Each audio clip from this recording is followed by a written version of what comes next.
तर पुण्यामध्ये दोन्ही राष्ट्रवादी एकत्र येण्याच्या चर्चा असताना आज शरद पवारांच्या राष्ट्रवादीनं मवियाच्या बैठकीला दांडी मारली। पुण्यामध्ये आज महापालिका निवडणुकीच्या पार्श्वभूमीवर मवियाची बैठक पार पडली। मात्र या बैठकीत शरद पवारांच्या राष्ट्रवादीकडून कुणीही उपस्थित राहिलं नाही। शरद पवारांचे नेते अनुपस्थित राहिल्यामुळे पुण्यात दोन्ही राष्ट्रवादीची युती होण्याची शक्यता आणखी दाट झाली। ज्या वेळेला पक्ष आपल्या बाजूने काम करतं त्यावेळेला पक्षाच्या याद्या तयार असतात।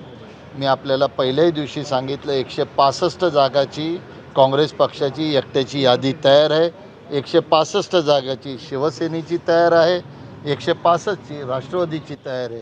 आम्ही पहिलंच ए प्लॅनचं आणि ए प्रिंट पहिली काढून ठेवली। आता बी मध्ये जर दोन पक्ष आपल्यावर आले तर काँग्रेस आणि राष्ट्रवादीला जर एकत्र लढावं लागलं तर ती यादी कोणती असावी ही 4 दिवसात झाली। नक्कीच मागच्या बैठकीला होते, नंतर गेले, परत आले आणि कालपासून नॉट रिचेबल झाले। फोन लावतोय आम्ही, मीटिंग चालू होती, काँग्रेसचा या ठिकाणी कार्यक्रम झाला होता म्हणून काँग्रेसचे सर्व ज्येष्ठ पदाधिकारी या ठिकाणी कार्यक्रमाला आले। आम्ही दोघं एकत्र होतो पण नंतर ते फोन बंद झाला, तब्येत ठीक नाही म्हणून गेले। ते अजूनपर्यंत काय त्यांचा फोन लागत नाही आहे।